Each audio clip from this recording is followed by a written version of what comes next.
Welcome everyone to the call. This is an online Q&A discussing Trump's war on Iran, anti-imperialist strategy and resistance from below, hosted by the Socialist Workers' Party. My name is Ramaz. I'm a member of the Socialist Workers' Party in Portsmouth, and I'll be hosting this Q&A tonight.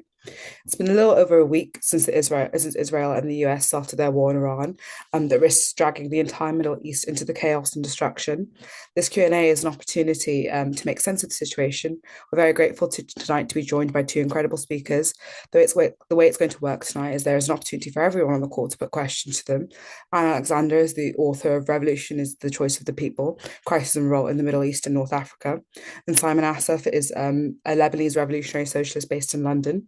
We'll hear some introductory comments from our speakers for around 8 to 10 minutes, and then there'll be an opportunity to ask a couple of rounds of questions for them to answer. You can raise questions in two ways. You can raise your virtual hand and we'll call on you to speak, or you can send in a written question into the message chat. Hope that all makes sense. I'm going to hand over to Simon now to speak for around 10 minutes.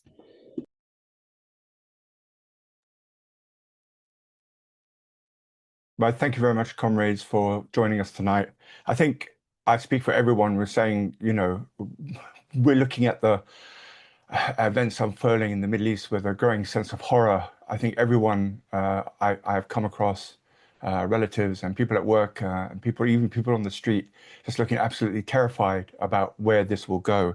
The images coming out of Tehran the last day of rivers of fires pouring through the city after they attacked the major oil terminals, the murder of 167 schoolgirls, the sinking of a unarmed ship returning from a naval jamboree in the middle of just off India. I think all these things point to a level of cruelty and callousness that I think has taken everyone by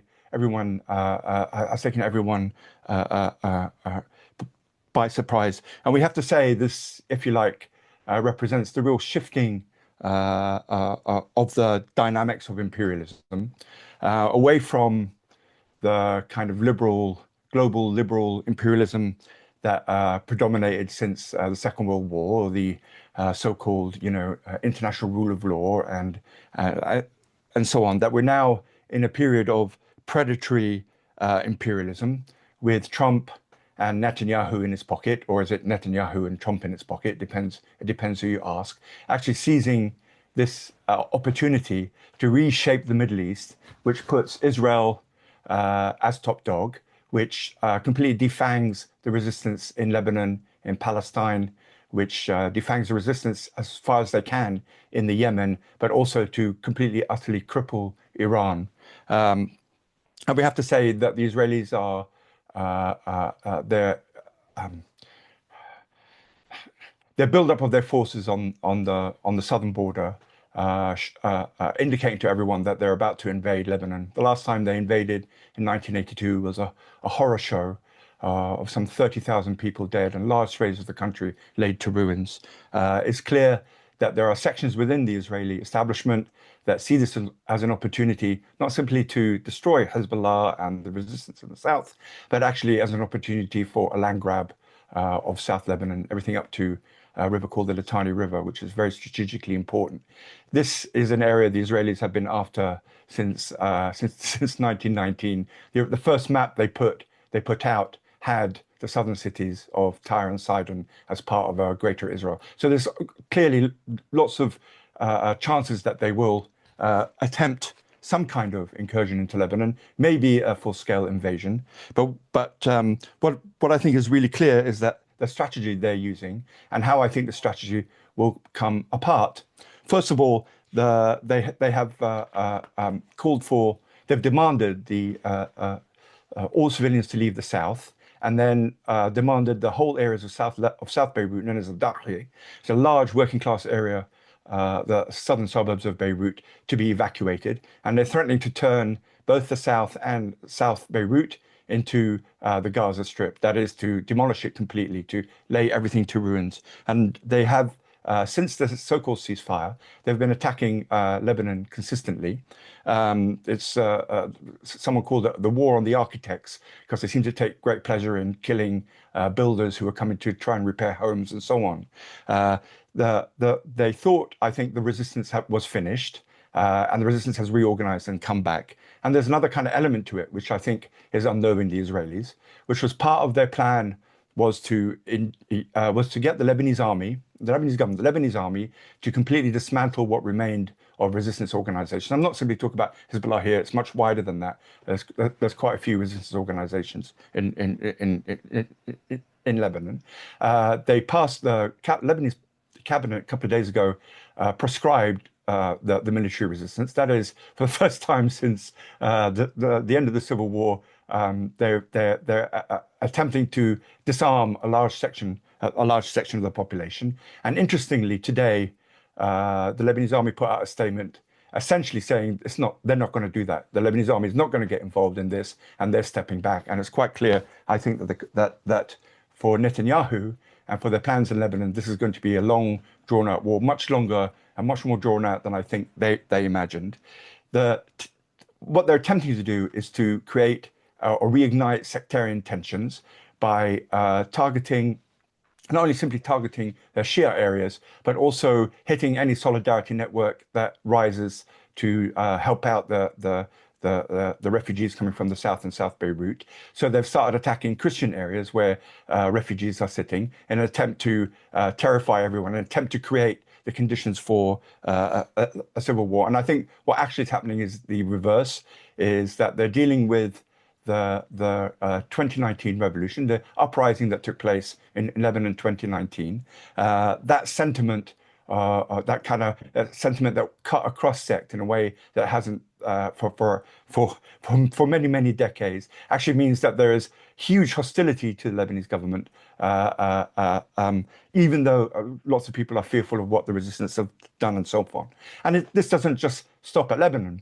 The Israelis have grabbed a large area of Syria, and there have been some tensions now between the transition government in Syria and the Israelis.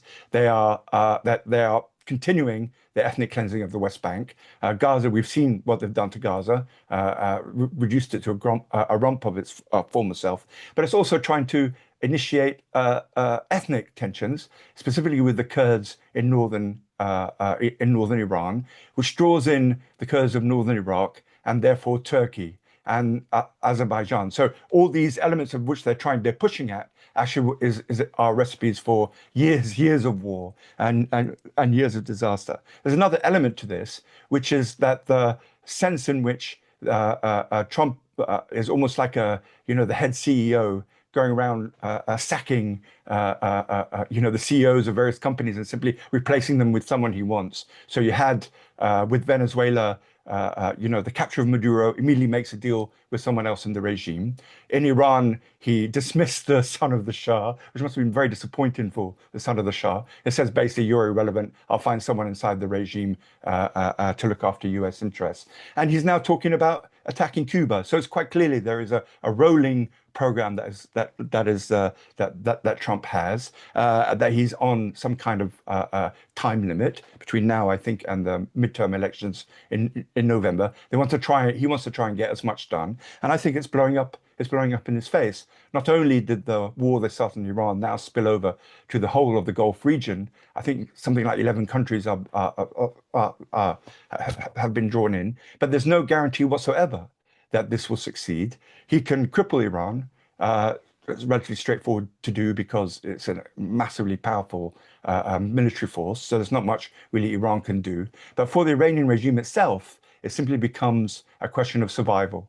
If the regime survives, then the US and Israel lose. It's the same with what happened in Lebanon. If the resistance survives, then the Israelis lose. So it's quite important, I think, for us to bear that in mind. We have to say something, if I have a little bit of time, say something about the limits of the Islamist resistance. I think this is quite important for many people, especially of my generation, who watched the resistance in the South against the occupation that went from 1982 through to 2000, was this sense in which the resistance was part and parcel of the struggle of the oppressed. Organizations like Hezbollah grew out of that. And in the after the 2006 victory in the war against Israel, it was, Hezbollah was raised to a massive height in people's estimation, people's opinion, but then immediately started to make a deal with the Lebanese state, became part of the Lebanese state to the extent that it also then became part of the forces against the kind of popular uprisings that took place, most specifically in Syria, where they played an absolutely terrible role, but also in 2019 in Lebanon, when the army looked like it was about to mutiny and Hezbollah called its supporters in to try and crush the revolution. So you have, if you like, the very limits of these kind of resistance organizations that are 1 minute in the opposition, then join the state, attempt to become part of the state. But of course, the big difference here is that Israel is a predatory state, expansionist state, and therefore that can only last a certain amount of time. My very final point is this: that any act of solidarity now in Lebanon is a revolutionary act, because anyone who's giving solidarity to the people of the South, to the resistance, and so on, is doing so in fear of their life. So in that sense, watching what happens in Lebanon, but also watching what happens across the region, I think will be very important for us. But I don't get the sense at all that that people are turning their backs on the rest of the population, and this is a political blow for the Israelis. I will leave it there. Thank you. All right, thank you so much, Simon. So I want to remind everybody this is a Q&A. So again, feel free to ask questions. We want to hear what people have to say. And yeah, now without further ado, I'll let Anne speak for another 8 to 10 minutes. Um, yeah, thanks very much, and thanks to Simon for starting off with such a good overview of really the danger that we're facing at this moment and the horror that's unfolding across the region. What I want to do is focus on a few key points, which hopefully then we can come back to in the Q&A part. The first point that I actually want to make is that although we have been watching genocide unfold in Gaza over the last 2 years, and understandably, the way in which Palestinians have continued to resist in multiple ways, what the horror that has unfolded there, actually, the reason why we have seen that level of horror and that intensity is not only to do with the racism of the Zionist state and its project of settler colonialism. It's actually an expression of a crisis that is much deeper within the global system. And I want to argue here briefly that the understanding that is very important to having the right analysis about the dangers that face us at this moment. In particular, the genocidal character of the war and its long duration, the regionalisation of the war that we're now seeing are symptoms of a crisis at the centre of the global system. And that this is a crisis that is unfolding because the US, which has been the largest military and economic power on the planet, is now under serious pressure from a rising competitor, namely China. We have to qualify this by obviously pointing out that China is not a military power on the scale of what the US has, although it's overtaken the US in a number of indicators in terms of economic size. China is also outpacing the US in certain areas of, for example, industrial production and technology, but not all of them. But I would argue there's a clear trajectory going on of hegemonic decline of the US, and that has triggered a process of deepening competition between the world's largest powers.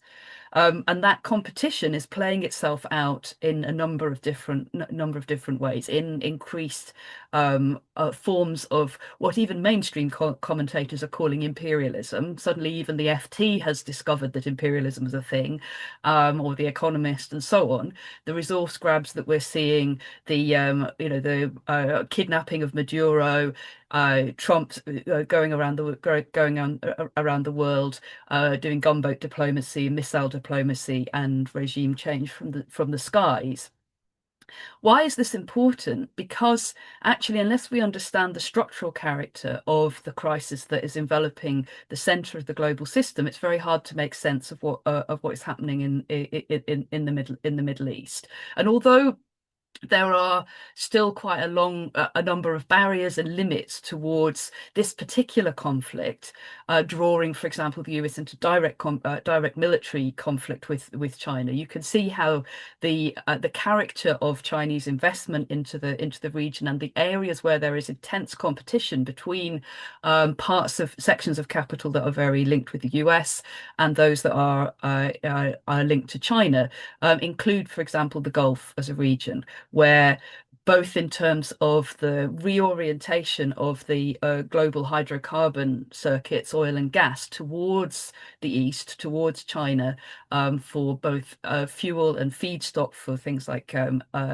petrochemical manufacturing processes and so on, and also actually flows of commodities, high technology and investment that's coming from China into, for example, building major digital infrastructure in the Gulf, data centers, cable networks, and so on, and so on and so forth. We can see that the layering of those different segments of the world's most powerful capitalist powers, powerful capitalist states, creates a kind of a line of friction within the region, which is now actually under direct physical threat from the bombs and missiles that are raining down because of the war that the US and Israel has started. So that's the first point that I want to that I want to emphasize.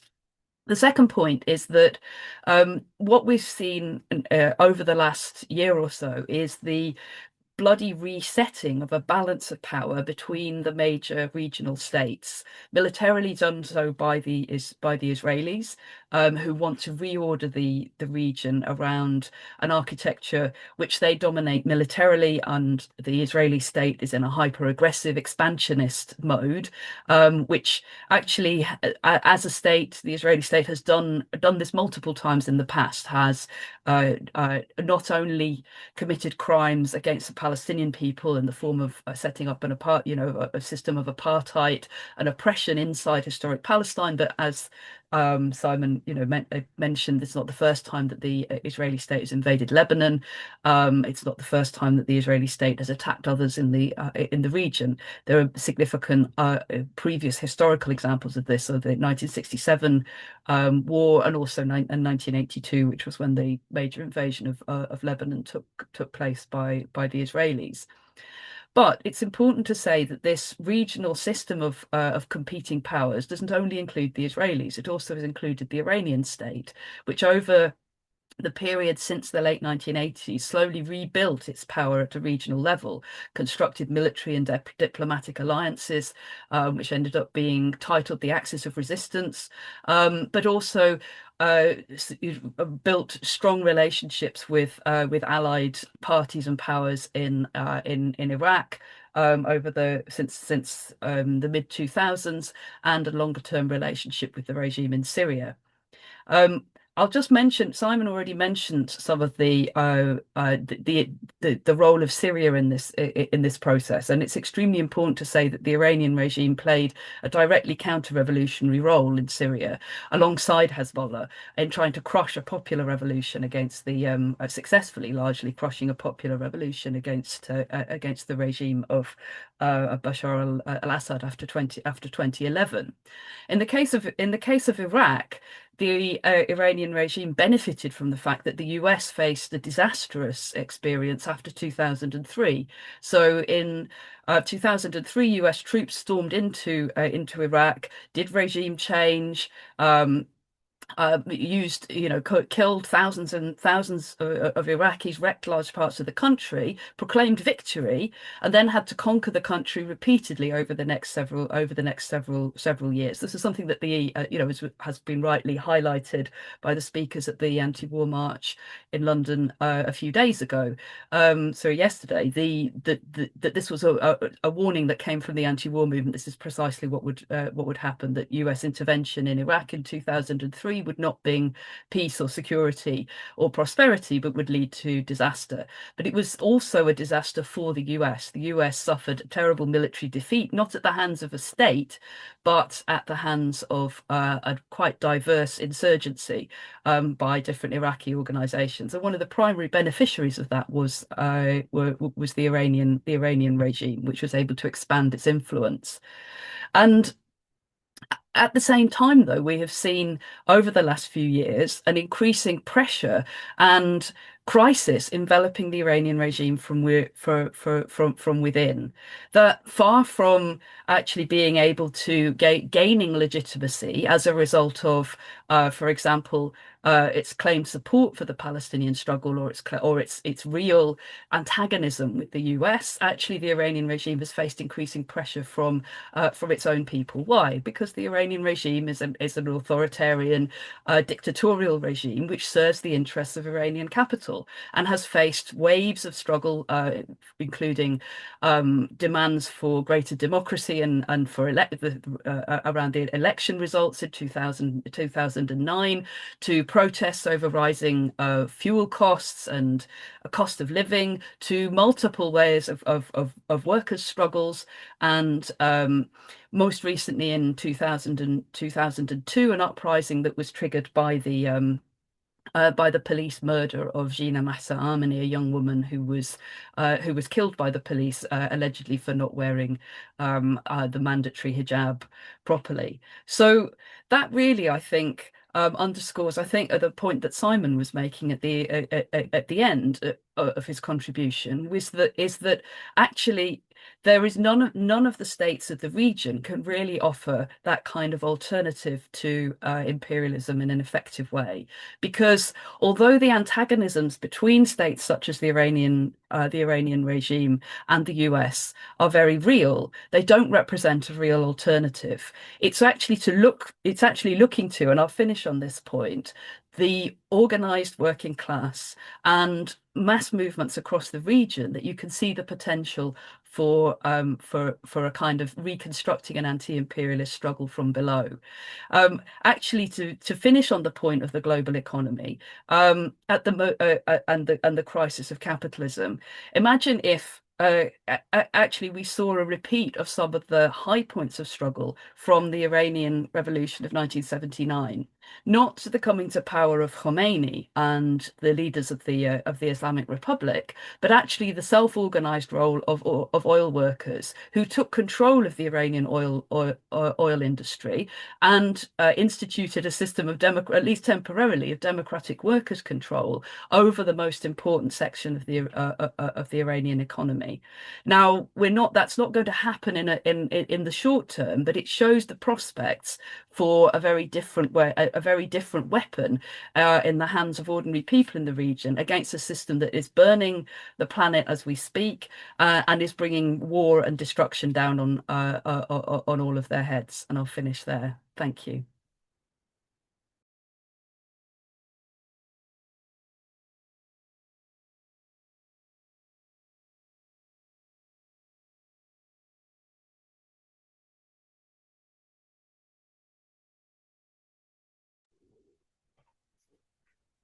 All right, thank you so much, Anne, for that. So now it's over to you. If you've just joined us, we're taking questions either by hand or by writing your question in the chat. We're timing questions for up to 3 minutes. So when you reach 2 minutes, I'll let you know that you have a minute left. And the first person that we will hear from, let me just look through the list.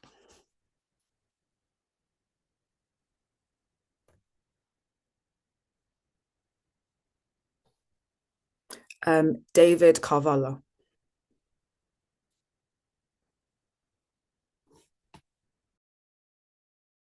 Trying to put my audio on. Oh, right. Can you hear me? Yeah. Well, thanks a lot for 2 excellent talks, and to the SWP for organising the meeting. I'm connecting from Barcelona, from Marx 21, which is the SWP sister organisation here. And I'm in almost daily contact with activists in Cuba, and I thought it'd be interesting to mention briefly the situation there. I mean, firstly, and it should be obvious, that the new attack by Trump is terrible. The threats against Cuba, the threats to impose sanctions on countries that supply oil to Cuba. And we should obviously oppose that. I think that goes without saying. Chatting to a comrade in Cuba the other day, and he said they'd had a 20-hour power cut, and the power came on for 2 or 3 hours in the early hours of the morning. So if you have things you need to do with electricity, then you have to get up at 3 or 4 in the morning to try and do them. And so it's an obvious aggression we have to oppose. The problem is that, just like Anne said about Iran, opposing the US attacks doesn't mean celebrating the existing government. I saw people saying Khamenei was a leading revolutionary. I mean, this is mad. The Cuban government obviously has a much better press than the Iranian government, but it is also a ruling class. It's a capitalist state that's been in power for decades, and it exploits and oppresses the working class in Cuba. The Cuban leaders have no more principles than the Venezuelan leaders, and under massive pressure and everything. But now, I think it was yesterday or today, Delcy Rodriguez, the new unelected leader of Venezuela, celebrated their good relations with Donald Trump.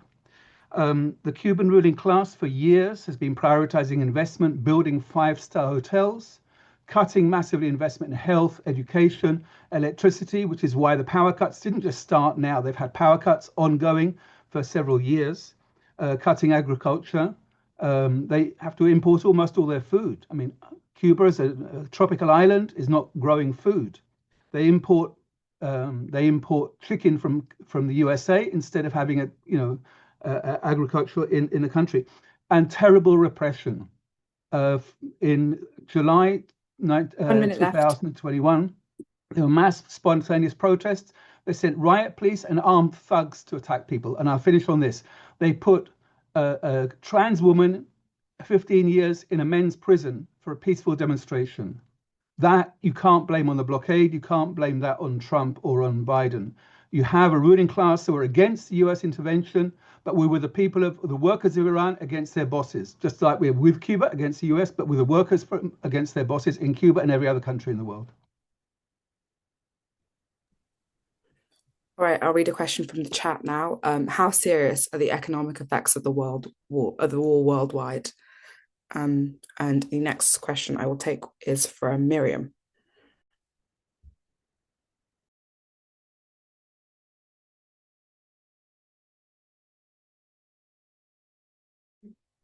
Yeah, hello. Do you hear me?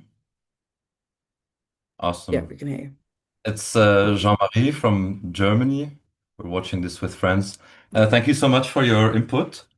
Yeah, I just wanted to add a few things on what we should be doing. Because like if we look at Lebanon, since 2019, the economic situation has been very, very dire. The prices today, they're like if you want to go out for grocery shopping, they're a bit more expensive than in the UK.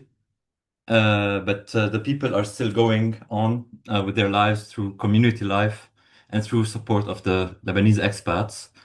And as Simon said, that the most revolutionary thing for the people to do is to, join the solidarity networks that are being created, like grassroots. They're doing the job of the government. Like the government had a year and a half to prepare for this. It was not a surprise that the Israelis would want to invade and expand. That's the nature of Zionism. And we need to support them in every way possible because that's a support of survival. And it's the same for the people in Iran. And there it's even more dire because it's really difficult because of the sanctions imposed on them to send money and support the people to survive with the basic commodities. And here it's important to raise the demands from our governments, first to open the gates and let the refugees of war come in, to stop deportation, to lift the sanctions on Iran, to stop the support of war. Germany, the chancellor 2 days ago renewed his unconditional support for Israel in the name of defending the fight against anti-Semitism, which is brutal and shows that there is a long, long way to go. And unfortunately, Zionism is by nature expansionist, and it will keep going this way as long as the movement is not able 1 minute left. grow and deal blows where it is where we can, and we can rely on the people to bring about change. Yeah, that's all I wanted to say. Thank you. Right, thank you so much. Question from the chat: how serious is the threat of Israel using a nuclear weapon in Iran? Next, we'll take Faylene in Canada.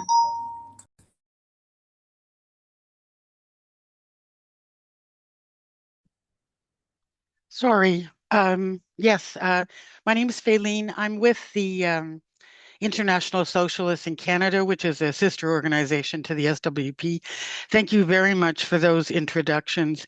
I guess I had a question about building the anti-war movement in Britain, and a question here, because there have been marches in Toronto, which is where I'm from, which is the largest city in Canada. There have been actually hundreds of thousands of Iranians out in the street. There's quite a large Iranian community in Canada. But I would say the character of those rallies has been mostly looking back to the Shah, to bring back, to get rid of the regime, to bring back the Shah. And I'm wondering how in Britain, how you're building a united anti-war movement that can be both obviously opposed to the regime, as Anne laid out what the regime represents, but also not about looking back to reactionary people, that is, who want a democratic society in Iran. So that's my question.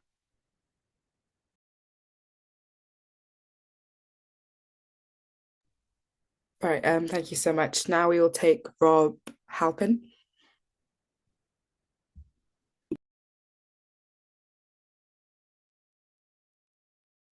Thank you, Comrade. Can you hear me? I was going to ask a question on ground troops going into in Iran. It's got 3 mountain ranges, and it could draw in the likes of Pakistan and Afghanistan. And I just wondered if the commentators could expand on that. Cheers.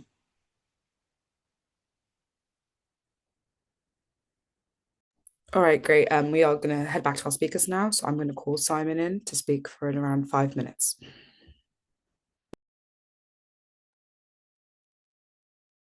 Right, thank you, comrades. I was reminded a few days ago of the history of Beirut before the Civil War. Is known as the Paris of the Middle East, and it was the place everyone went to ski and swim and gamble and things like that, and that it was seen as a hub of stability and so on. And a few days ago, I heard someone call Dubai the Paris of the Middle East, and I thought, it's almost a curse to call somewhere the Paris of somewhere, because you do that, then all the stability goes. One of the things I think is the shattering of this idea that the Gulf states are stable. Actually, they've been proved now to be very, very vulnerable, as we have seen over the last week. The impact on that, I think, on the world economy and on the Gulf economy, I don't think we know yet, but it will be severe if this war continues. It's not just the oil, but also the fertilizer, but also the fact that many of these countries rely on desalination plants. They targeted one in Iran, I think, yesterday, and so Iran could probably target ones in the Gulf countries. So everywhere you look, I think for the Gulf states or rich states, it looks really, really horrible. In terms of the global economy, I think we'll have to wait and see on that. I think Trump was expecting a short war. He's ended up with a long war. Someone asked a question about nuclear weapons, and to be honest with you, the first time in my life, I actually started having this fear. It feels like both Trump and Netanyahu are deranged enough to try that. So for the first time, I think in my life, I'm not ruling this out, which actually I think just heightens for us the importance of building an anti-war movement, building a broad anti-war movement, but actually being quite clear about our position on Iran, not jumping into this idea that somehow it represents some kind of revolutionary progressive state or anything like that. That we have to be quite clear on that. We also have to be quite clear that much of the Iranian opposition that we see, on the streets of Kensington or in California or wherever, don't represent the vast majority of Iranians. I think they want something completely and utterly different. That we think of Iran as emerging out of a very significant revolution, and that revolution remains unfinished. So we'll see how we'll kind of see how that goes. Just on the question of ground troops, I'm sure Donald Trump is more than happy to send in ground troops. The Israelis can't, but I think there's no appetite for it in the U.S. military. I picked up on a story about US sailors on one of the carriers sticking their t-shirts and socks down the toilets to flood the sewage system, and that actually there's quite a lot of unease and unhappiness, I think, amongst US troops. So I'm not sure there is an appetite for that, which means that they have to find a proxy, and there is no proxy really who can do it. So really, the only way out for Trump is, if he didn't get his unconditional surrender, is to send in ground troops. But that would just be I think it would be an absolute nightmare for the Americans. Iran has, what are they, 80 million people and is 5 times bigger than France. It will be incredibly difficult. And I think what they discovered in Iraq it was incredibly difficult. So in that sense, we have to be clear. I think Trump will attempt to declare some kind of victory and then move on to Cuba. This is how I feel things are going. But it's not going. I don't think this is going very well. Instead of bringing stability, it's brought massive instability. It's drawing in China. It's drawing in Russia. It's drawing in all kinds of ethnic and sectarian tensions. And I think to be honest with you, the Trump has miscalculated massively on this. And all the Iranian regime has to do now is survive for it to declare victory. And I think this is the problem the US has. On top of that is the fact that countries like Spain saying no, but also Keir Starmer saying no, yes, no, yes. I mean, that in itself is quite an extraordinary thing, because normally the British ruling class just snap their heels and do exactly what the Americans ask them to do. And you get a sense in which there isn't consensus around this. Thank you. Yeah, thanks. I'll pick up on some of the questions that were raised. So, just to follow on from Simon's last point about what is likely to happen next, it is very difficult to say. I absolutely agree with the people who've highlighted the difficulties of any kind of ground invasion. It seems to me actually extremely unlikely that the US would do that in a serious way in terms of large numbers of troops. I wouldn't rule out potentially the US putting in small numbers of troops, more like kind of special forces, and trying to claim some credit for that. But not only is Iran a nation of tens of millions of people, but actually the Iranian regime itself is still in charge of Iran. Yes, Khamenei has been killed in an airstrike, but the succession is happening, and the 190,000 or so people who are part of the Revolutionary Guard Corps, for example, although their command structures have clearly been hit as a result of assassinations and so on, they haven't collapsed.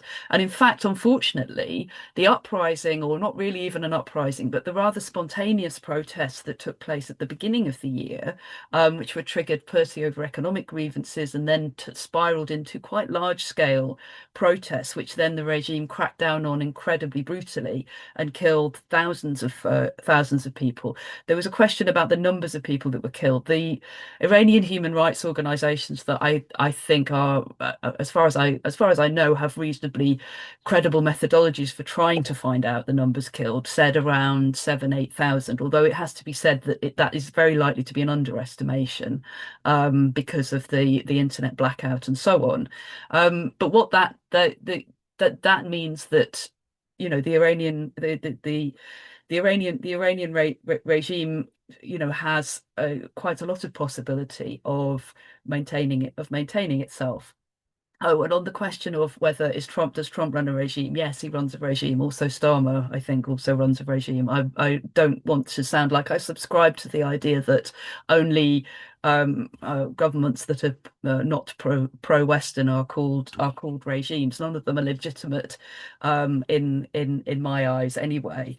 But in terms of the dangers of the regional war, again, I think it's too soon to say. But I would think it's quite likely that Trump's attention may wander from from the Gulf into other places, yes, possibly Cuba or other areas around the world. But if you read, for example, the national security strategy and particularly the national defense strategy of the US that was published earlier this year in January, in the name of the Department of War and Pete Hegseth, who is running the US military, it's very clear that there is a delegation to its model ally of Israel, of a regional power that will act, that the US hopes will continue to act in its name in the region. The difficulty with this is that actually the intensity of competition between and the hyper aggressive genocidal and brutal way in which Israeli military power is being exercised in the region will not lead to stability. It will potentially draw in other regional powers. There's a reason, as has been rightly said, the Israelis are not likely to be able to invade Iran. They can throw missiles at Iran, they can cause a lot of damage to Iran, but they can't invade Iran. But the war that has started could potentially develop into a serious conflict between the Gulf states and Iran. We don't know whether this will happen. The Gulf states made quite serious efforts to de-escalate, but Yeah. the barrage of missiles and drones that has hit Gulf infrastructure could have the effect of drawing the Gulf states into a much more antagonistic position in relation to Iran. And then there are, of course, the interests of Turkey. So, again, as has been highlighted, attempts by the US to draw in Kurdish forces as their allies and to use them inside Iran, as perhaps in a similar way to how some of the Iraqi Kurdish organizations worked with the US during the occupation of Iraq, and Syrian Kurdish organizations in the north of Syria became allied with the US, absolutely catastrophically, in my view, worked with them militarily in Rojava in the northeast of Syria.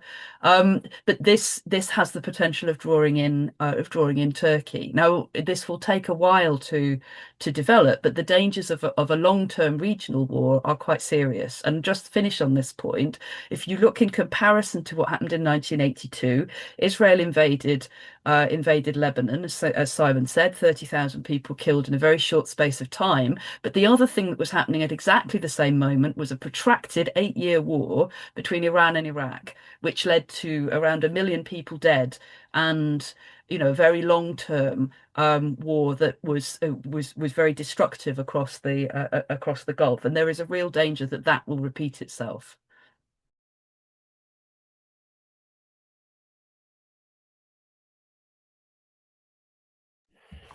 Thank you so much, both of you. So now we are going to do another round of questions. I would like to start with Cambiz and Anna from Tower Hamlets.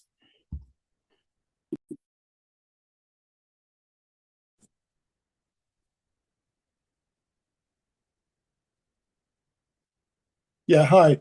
Thanks, Candice here from Tower Hamlets. Yeah, great analysis from both speakers. Thank you both very much. But I'm conscious of the fact that when I was reading John Rose's book on failed revolutions, one of the things that came out of that is that it's kind of Anne talked about the role of oil workers and the workers' councils in the 1979 Iranian Revolution, but one of the things that went wrong with that was that the workers that were involved in that and the revolutionaries that were around at the time didn't properly see the necessity for those workers' councils to aspire to seize state power. Now, the Russian Revolution arose after a long and debilitating war, and I'm wondering what analysis we're developing and discussing with Iranian and Lebanese comrades about the need to build together revolutionaries into parties which have a notion of how wars can develop into revolutions and how workers' councils need to take on the tasks of addressing the question of state power. And I'm sure that Simon and Anne are in discussions with revolutionaries on the ground, probably easier in Lebanon than it is in Iran, and what role our party might have in facilitating that discussion. Thank you very much. Great, thank you, Canvas, for your contribution. Question from the chat: can the speakers please talk about China and Russia's roles in providing weapons and intelligence for the Iranian regime? How we should understand the potential for this to become a proxy war?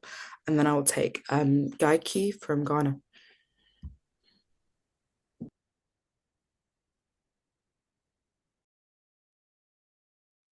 Yeah, hi. Thank you very much, the two speakers.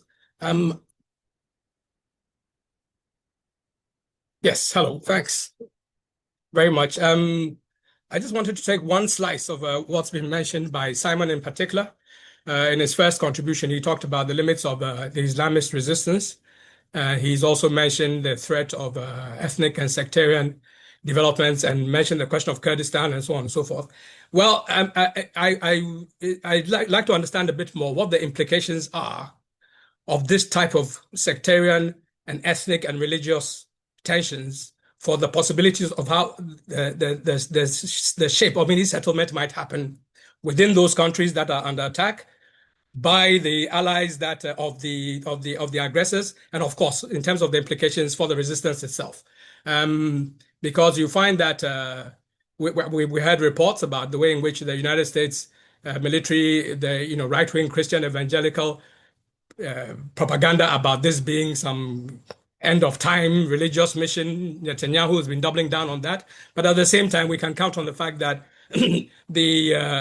what appears to be an anti-Shia thing might work in the favor of some of the Iranian government, for example, building some base and doubling down on its support in certain sections of society and so on. And we've seen this happen in places like Lebanon and so on. So what I'm trying to ask really is that what are the implications for how this might play out in terms of the contending ruling classes, the aggressors, the ruling regimes in the countries that are under attack, but also critically for the resistance itself, both in those countries and for building anti-war movements further afield. Here in Ghana, for example, you do have that type of split taking place.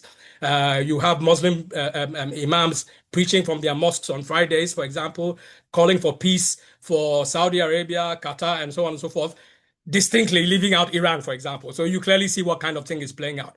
You find ordinary people beginning to reflect those kind of tendencies, Christians taking one side and the other. And in our case, it's an upfront argument to have. So whatever examples, whatever ideas flow from those regions themselves, as well as from the experiences of comrades across the world, I think will be helpful for us to think through some of the responses that we develop. Lastly, this might be slightly more far-fetched, but what might be the implications for what is playing out in Sudan in terms of the wider Middle East and the beyond and its peripheral regions, given the involvement of many of the contenders and in what is unfolding now in Sudan itself. So, thank you. All right, thank you. I'm going to read a question from the chat. What are our top 3 priorities for building the movement other than vigils and protests? There's very little support for this war in the UK. For example, on Any Answers, BBC Radio 4, they only managed to find one caller who was not opposed. Next, I will take Gary Lewis.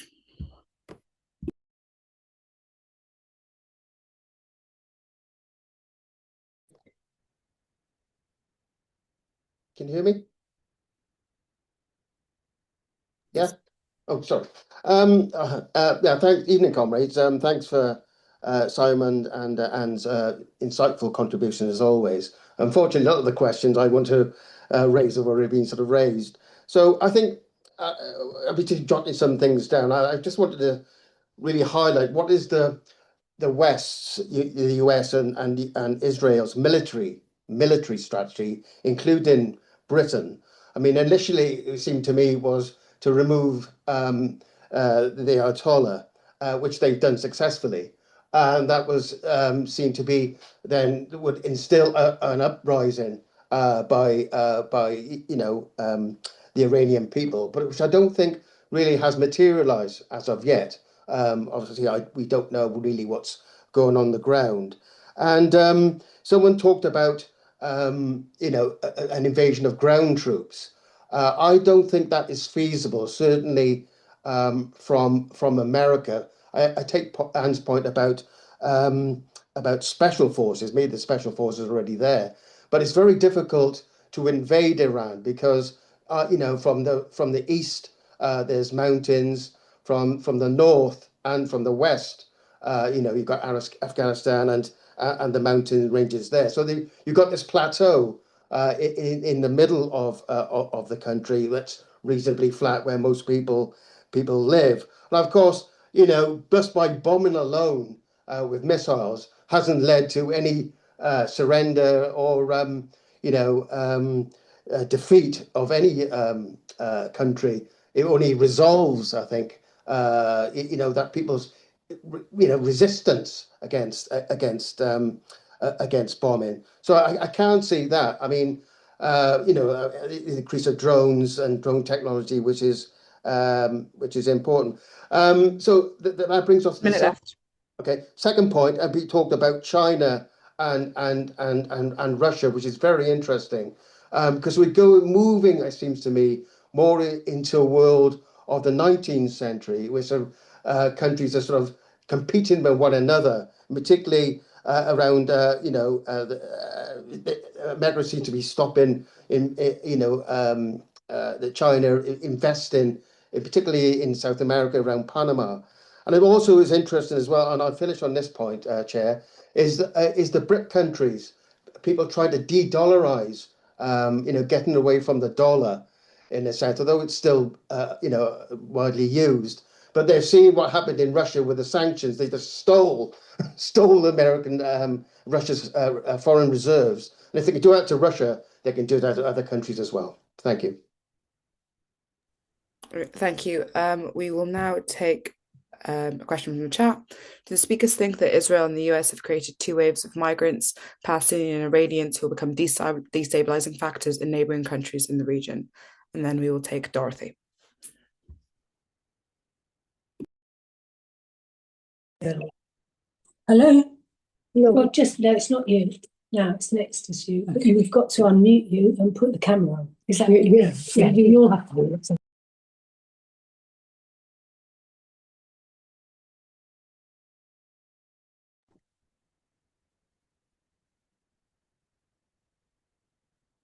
Can you just tap your picture?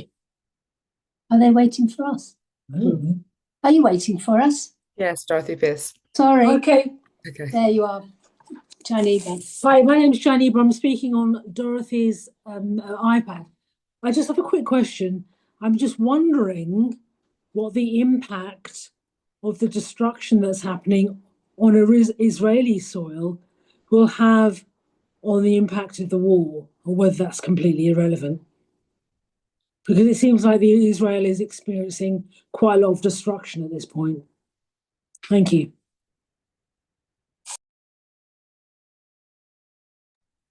All right. Sasha, was your hand raised? Yeah, go ahead, Sasha.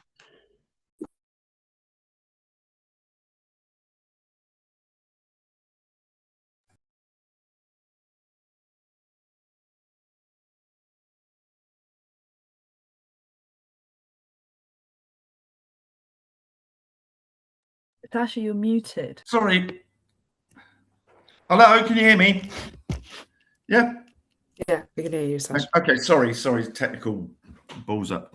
Yeah, I just want to share, I want the opinion of our speakers on the what's happening in the US. I know it sort of shifts the focus a bit, but it seems to me that Trump is not having it all his own way, even at home. I mean, he's, you know, and part of the decision to go and do what he did last week to Iran may come from the failures he's having at home. I mean, his tariff policy has been struck down by the Supreme Court, although he's still trying to work that through. His ICE policy has collapsed in Minneapolis. I mean, one of the bizarrest things I heard this week, and he has come up with some bizarre contributions, is that he's switched to talking about how much immigrants give to the community. It's almost like he's doing a 180-degree reverse on his racist policy, because he knows it's not playing very well. And of course, the key thing that he was elected on was to end the forever wars. And you know, there's evidence that suggests that the war is playing very badly in the MAGA heartlands. And I just wondered what our speakers think of that. All right, we'll take a question from the chat now, and then I'll call back to the speakers for any closing comments and to answer the questions. Given the apparent current weakness or absence of worker-centered resistance in Iran, Lebanon, etc., what are the implications of religious/sectarian identity politics growing in the vacuum? Are there any signs or stirrings of labor, non-sectarian civic activism, and political leadership potentially emerging? Yeah, now I'll go back to Simon for 5 minutes.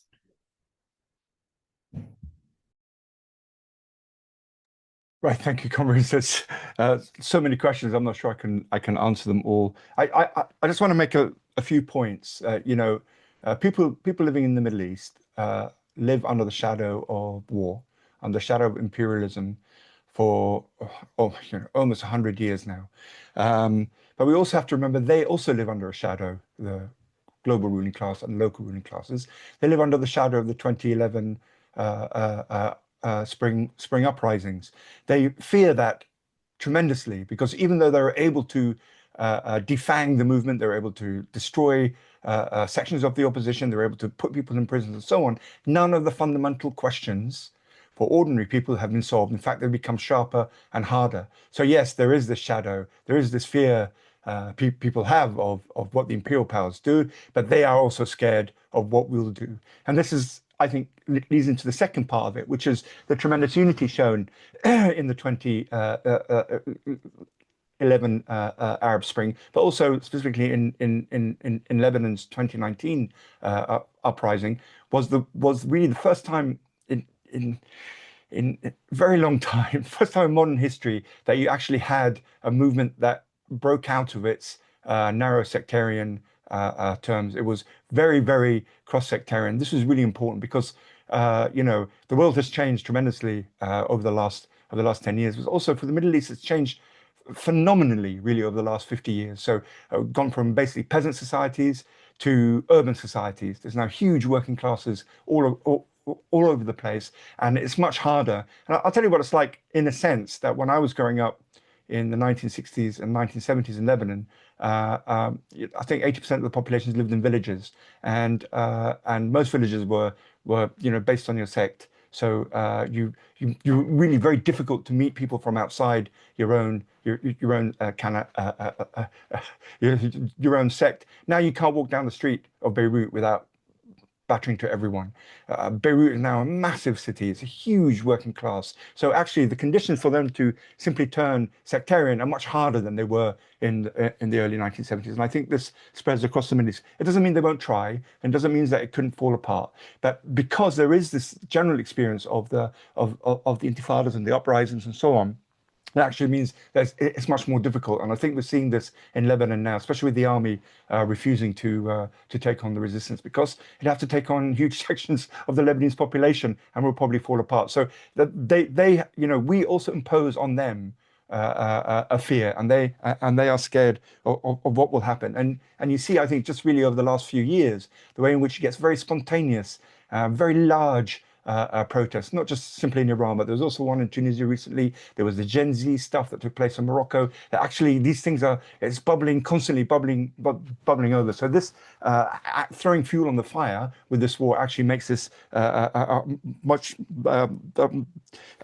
more precarious than I think that they appreciate. Second point I want to make is that we have to see the whole series of front lines, a whole series of cleavages across the globe now beginning to link up. The front lines of Ukraine now becoming the front lines of the Gulf.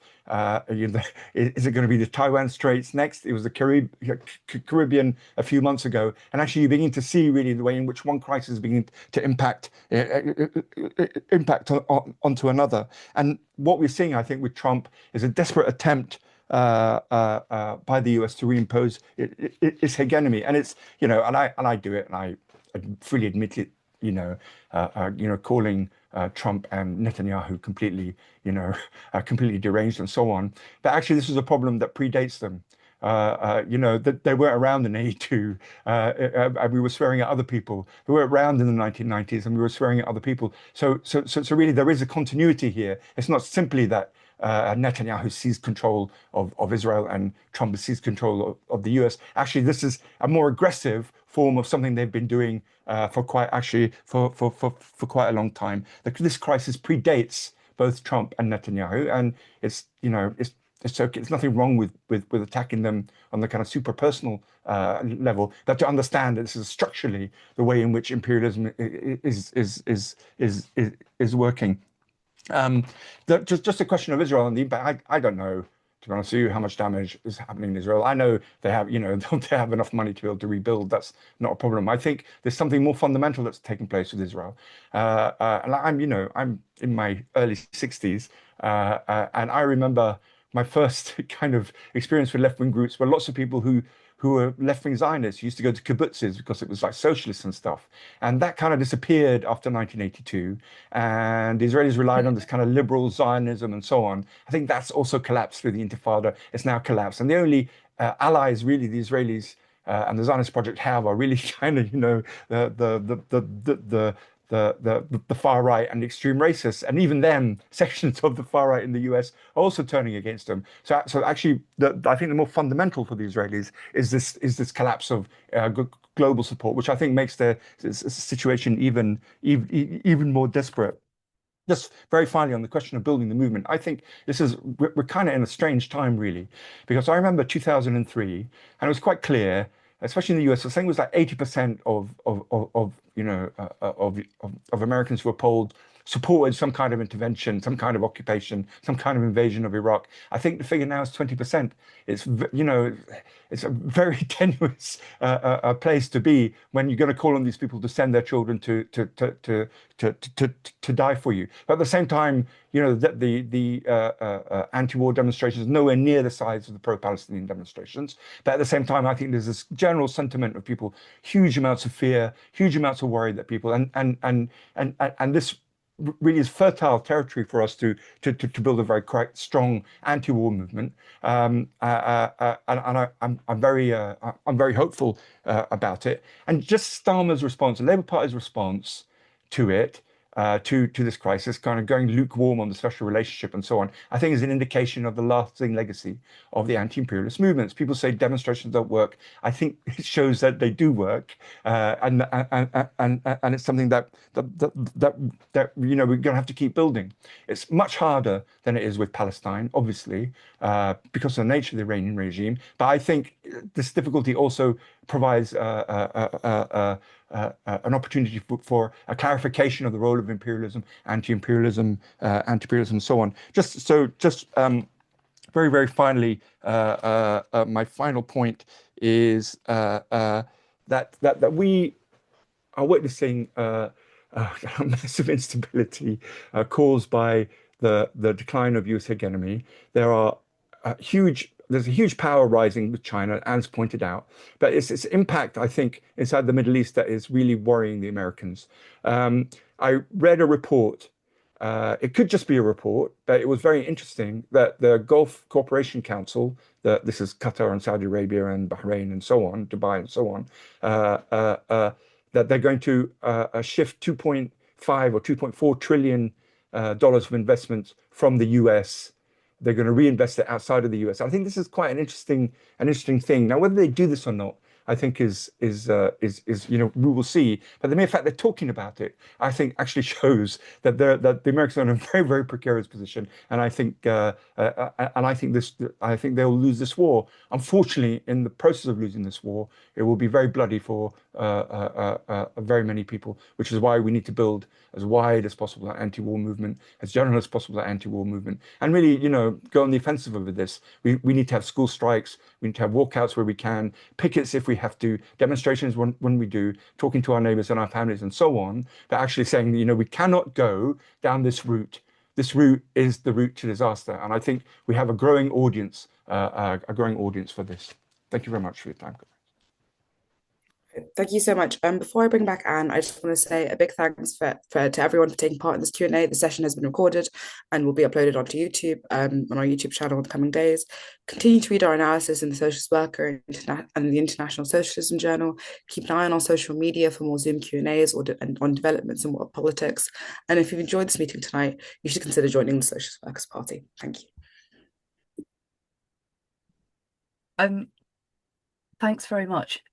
I want to pick up on the question that was raised about sectarianism in the region, because Gyeke pointed out that, for example, there is a rising rhetoric that kind of frames this as a conflict between Shia Muslims and Sunni Muslims. This is actually a long-term kind of ideological tendency in the region, where there have been these waves of kind of framing conflicts through this religious language, which is extremely dangerous. It's one of the ways in which, you know, the various states of the region have tried to project themselves into across national borders, and it's one of the features of the defeat and the rolling back of the moment of hope that we saw in 2011 and its aftermath, or then, you know, the further wave of revolutions and uprisings that took place in 2018 to 2019, has been the kind of then resurgence of these forms of identity politics, which focus on religious identities and weaponize them as in order to divide ordinary people. And we've seen that happen actually time and time again, encouraged by imperialist intervention, but also actually encouraged by the people who build the states of the region. Not all of the states in the region present themselves as full-on kind of sectarian states. That's the Lebanese state is particularly, you know, has that particular history. But we've seen that in the case of Iraq, for example, post 2003, the US deliberately encouraged this idea of a kind of what they called a concessional democracy, where different communities and different religious groups were supposed to be represented in a kind of balance between them. This was, of course, a strategy for divide and rule.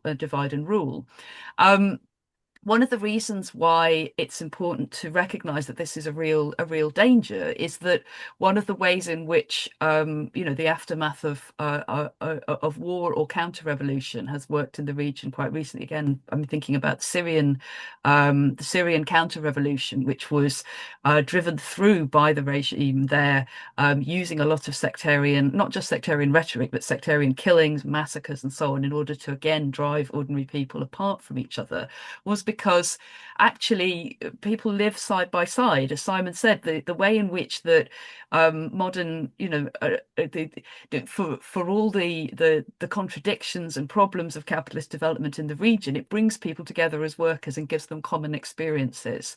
One of the things that, even going back to the 1940s, 1950s, one of the great examples of unity across borders in the Gulf region is the wave of strikes that shook all the different oil producing regions around the Gulf in the 1950s. And this is a region which still today, workers are divided by their passports, they're divided by their language, they have, you know, there are religious kind of religious fragmentation and contradictions that go on there. For example, you have a large Shia population in the eastern province of Saudi Arabia, which faces repression by the Saudi state. You also have Arabic-speaking linguistic minorities in the south of Iran, who some have also faced degrees of oppression and marginalization.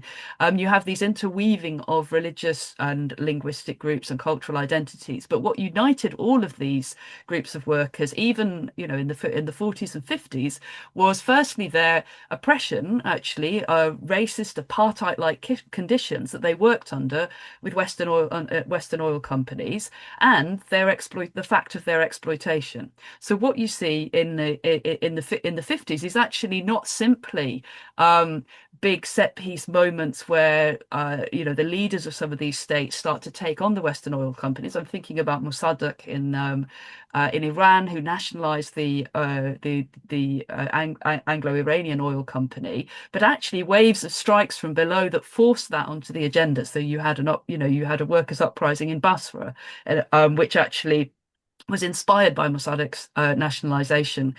You had then a few months after the coup that overthrew Mossadegh, you had the massive strike by oil workers, Aramco oil workers in Saudi Arabia. These are again good examples of how, under the pressure of imperialism, actually a kind of unity from below was created in struggle, and it's those kinds of struggles that really change the balance of power in the region. And this has always been the case in the 1940s and 50s, in the 60s, in the 80s, and it's the case today.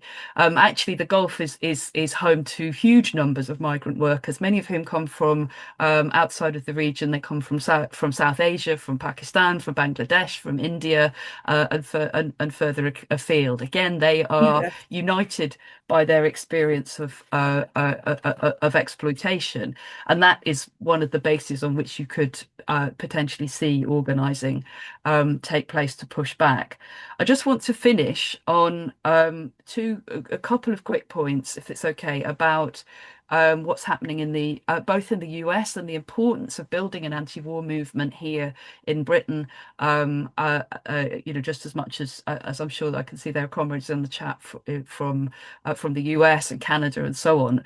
For our governments are right in the thick of dealing out death and destruction across the Middle East. It's exceptionally important that we not only organise an anti-war movement, but actually that we link that to the question of workers' ability to disrupt the war machine.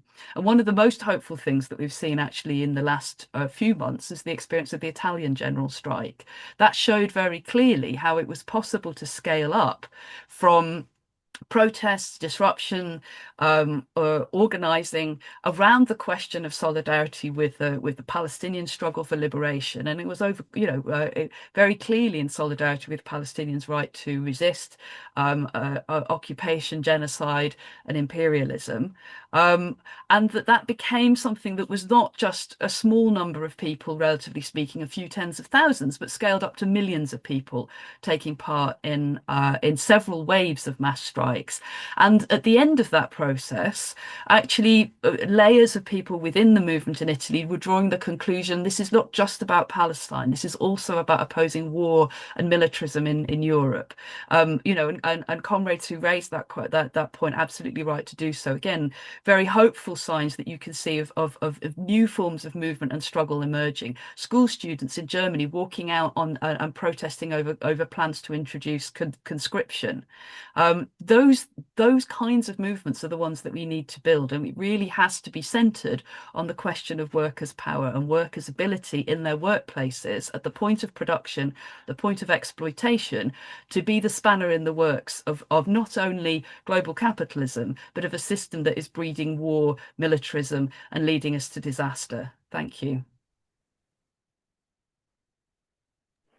Right, thank you so much to both of our speakers, for everyone who've joined this call, for everyone who's asked questions and contributions. I just want to remind everybody that this session has been recorded and will be on our YouTube channel. And if you're curious about any of our other thoughts on our analysis on world politics, there's a socialist worker. You can buy a copy, it's online, and our further analysis on the International Socialism Journal. And if our politics seem to interest you, please consider joining the Socialist Workers' Party. Thank you.